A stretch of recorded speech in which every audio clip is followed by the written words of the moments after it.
TV पर रामायण देखकर रावण मतलब अरविंद त्रिवेदी बहुत भावुक हुए। क्या? तुझे कैसे पता?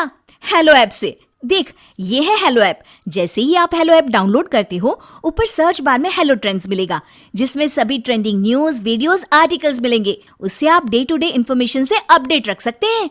ये तो बहुत अच्छा ऐप है। मैं अभी डाउनलोड करके खुद को अपडेट करती हूँ।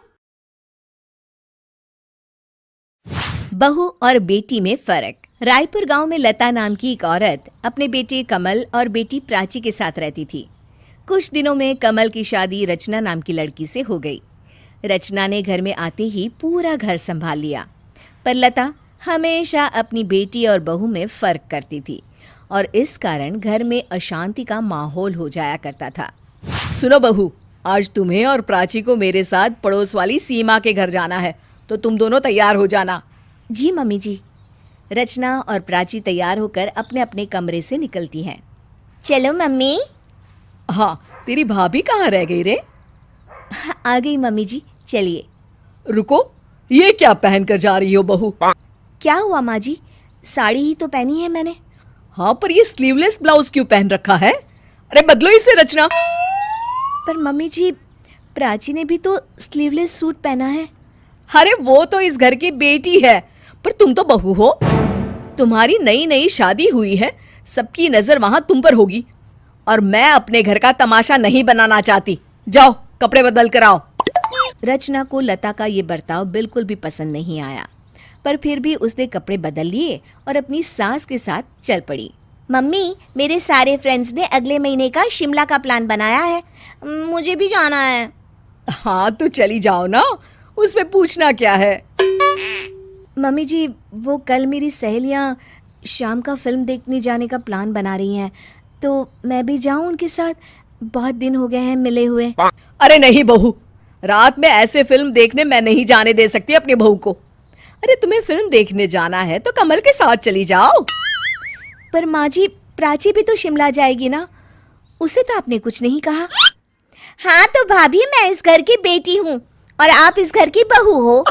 और नहीं तो क्या, तुम्हारा ये ससुराल है रचना, मायका नहीं कि जो जी में आए वो करती फिरो। अब तुम्हारी शादी हो चुकी है। जी मम्मी जी, बहुत बहुत शुक्रिया याद दिलाने के लिए। मैं तो भूल ही गई थी कि मेरी शादी हो चुकी है। रचना गुस्से से अपने कमरे में बैठी होती है और तभी कमल भी ऑफिस से आ जाता है। कमल अपने ऑफिस से परेशान होता है, तभी वो रचना को देखता है तो वो भी गुस्से में बैठी होती है। तुम्हारे घर में बहुओं को इतनी बंदिशें क्यों है? प्राची को तो मम्मी कुछ नहीं कहती, लेकिन मेरी हर बात पर टोकती रहती है। देखो रचना, ऐसा कुछ नहीं। प्राची अभी कॉलेज में पढ़ती है, वो बच्ची है, तुम तो समझदार हो। तुम अपनी तुलना उससे क्यों करती हो? देखिए, मैं कोई तुलना नहीं करती, पर मम्मी जी प्राची के लिए हर चीज के लिए मान जाती हैं और मेरी हर चीज को मना कर देती हैं। ओहो रचना, मेरे पास इन सब के लिए वक्त नहीं है। एक तो पहले से ही ऑफिस में इतना टेंशन चल रहा है। क्यों? क्या हुआ ऑफिस में, बताइए तो। कुछ नहीं हुआ। कमल रूम से चला जाता है। कोई मुझे कुछ समझता ही नहीं इस घर में। अगले दिन कमल ऑफिस से जल्दी आ जाता है। अरे क्या हुआ, आज आप ऑफिस से जल्दी आ गए? कमल परेशान होता है और कुछ नहीं बोल रहा। बता बेटा, क्या बात है? बहुत परेशान दिखाई दे रहा है। भैया, ऑफिस में कुछ हुआ क्या? अब आप लोग चुप हो जाएंगे सब प्लीज। मेरे बॉस और मेरे बीच काम को लेकर झगड़ा हुआ और गुस्से में मैंने नौकरी छोड़ दी। क्या? तू नौकरी छोड़कर आ गया गुस्से में?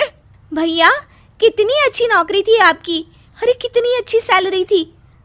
तो अब आप क्या करेंगे? नई नौकरी ढूंढूंगा, पर उसमें वक्त लगेगा, क्योंकि मेरे बॉस ने मुझे धमकी दी है कि वो मुझे कहीं और अच्छी नौकरी मिलने ही नहीं देगा। आप चिंता मत कीजिए, सब ठीक हो जाएगा। ये लीजिए, पानी पीजिए। देखता हूँ क्या होता है। कमल को कहीं भी नौकरी नहीं मिल रही होती है और जहाँ मिलती है वहाँ तनख्वाह कम होती है। कमल बहुत परेशान रहने लगता है, खाने पीने पर भी ध्यान नहीं दे पाता। रचना को ये देखकर बुरा लग रहा होता है। रचना खुद नौकरी करने का फैसला लेती है।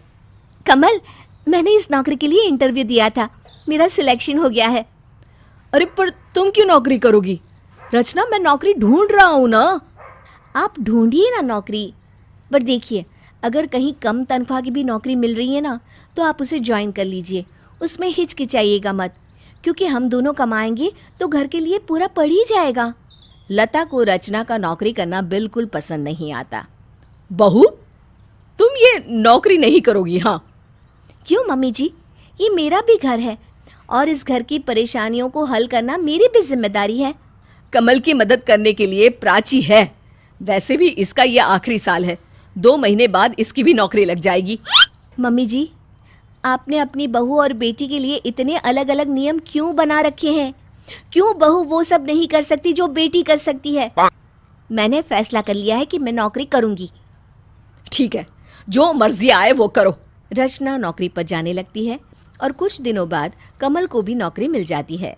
उसकी सैलरी पहली वाली नौकरी से कम होती है, पर रचना भी कमाती है, तो दोनों की कमाई से घर अच्छे से चलने लगता है। रचना को नौकरी और घर दोनों एक साथ संभालते देख लता भी खुश हो जाती है। मुझे माफ कर देना बहू, मैंने तुझे कभी भी अपनी बेटी नहीं समझा, पर आज मैं कहती हूँ कि तू भी प्राची की तरह मेरी बेटी है और आज से तुम में और उसमें कोई फर्क नहीं करूँगी मैं। ये सुनकर सब खुश हो जाते हैं।